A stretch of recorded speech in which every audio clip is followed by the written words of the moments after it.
तो finally Roman Reigns ने कर लिया है हील टर्न और अब सोलो सिक्वा रोमन रेंस के ऊपर अटैक कर सकते हैं। क्या हुआ, कब हुआ, मैं आप लोगों को बताता हूँ। रॉ की शुरुआत की रोमन रेंस और ब्लड लाइन ने। सबसे पहले रोमन रेंस ने तारीफ की जे उसोस की। ये कहा कि Jey Usos king of the ring tournament के लिए आगे बढ़ चुके हैं और वो किंग ऑफ द रिंग जरूर बनेंगे। और उसके बाद रोमन रेंस ने तारीफ की जिमी उसोस की कि अगर जिमी नहीं होते तो जेक नहीं होते, और अगर जिमी नहीं होते तो ब्लड लाइन भी नहीं बनती, ट्राइबल चीफ भी नहीं होते। और उसके बाद बारी आई जेकब फाटू की। जे ने रोमन रेंस से कहा कि इसे सबक सिखाओ, ये हमारी बातें नहीं मानता। तब रोमन रेंस ने जेकब फाटू से पूछा कि क्या तुम द उसोस की बातें नहीं सुनते, क्या तुम उन्हें एक्नॉलेज नहीं करते। तब जेकब ने रोमन रेंस को बताया कि वो सिर्फ एक इंसान को एक्नॉलेज करते हैं और वो है रोमन रेंस, उसके अलावा कोई भी नहीं। रोमन रेंस को ये बात बहुत पसंद आई और रोमन रेंस ने एक उला फाला मंगवाया और जेकब से ये कहा कि तुमने हमेशा ये कहा है कि तुम कभी ब्लड लाइन का हिस्सा नहीं रहे हो। तुम्हें पता है, मैं ये सुनते हुए आ रहा हूँ कि ब्लड लाइन रीयूनाइट हो रही है,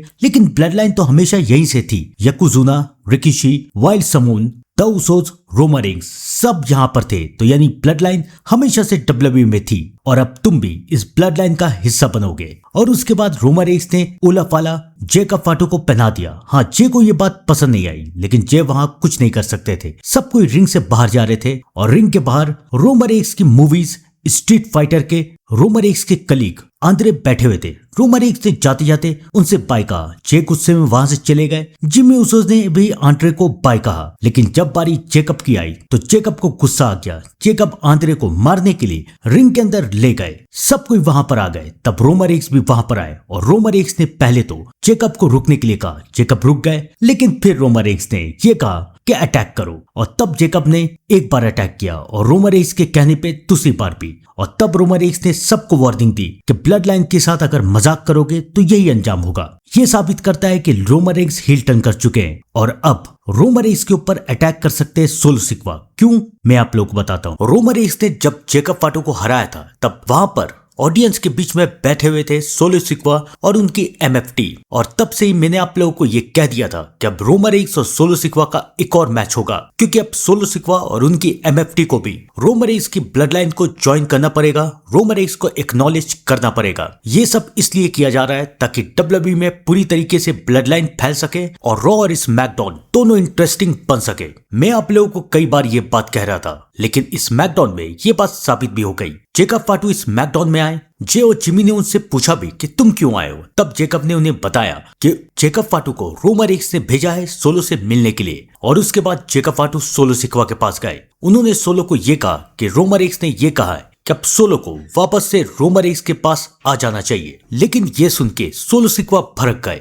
सोलो सिक्वा ने जेकब से कहा कि एक टाइम पे तुम समून वेयरवुल्फ थे, सब कोई तुमसे डरते थे, लेकिन अब तुम क्या बन के रह गए हो? रोमन रेंस के चमचे, रोमन रेंस के पीछे खड़े रहते हो और रोमन रेंस जो कहता है वो तुम करते हो। रोमन रेंस ना तुम्हें इज्जत देगा ना कुछ और, बस तुमसे अपना काम करवाएगा और तुम्हें अपना चमचा बना के रखेगा। और तुम चाहते हो कि मैं भी ऐसा करूं? मैं ऐसा कभी नहीं करूंगा। सोलो सिक्वा के इनकार करने के बाद जेकब फाटू ने उन्हें फिर से समझाया। यहाँ तक कि जेकब ने सोलो को यह भी कह दिया कि अगर रोमन रेंस जेकब को ऑर्डर देंगे कि वो सोलो सिक्वा को सबक सिखाए तो जेकब इस बात के लिए भी पीछे नहीं हटेंगे। तब सोलो ने जेकब से कहा कि ठीक है, रोमन रेंस से कहो कि अगर वो चाहता है कि मैं उसे एक्नॉलेज कर लूं तो उसे ये काम खुद करना पड़ेगा। लेकिन इन सब से थोड़ी दूर king of the ring tournament का मैच हो रहा था, जिसमें जे उसोस और एले नाइट दोनों इन्वॉल्व थे।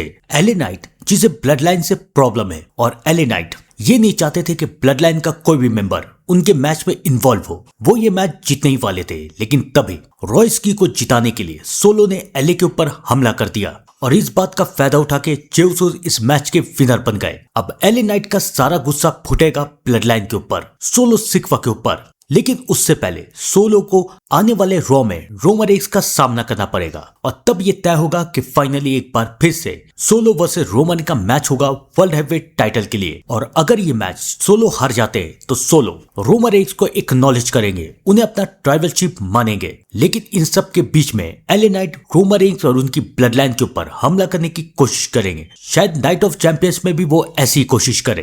रोमन नाइट ऑफ चैंपियंस में सोलो सिक्वा को भी हरा देंगे और एले नाइट को भी सबक जरूर सिखाएंगे। तो ऐसे रोमन रेंस सोलो सिक्वा के ब्लड लाइन पे अपना कब्जा करेंगे और एले नाइट भी उन्हें रोक नहीं पाएंगे। आपको क्या लगता है कि क्या क्या होगा? कमेंट करके जरूर बताइएगा। तब तक के लिए thank you and good bye.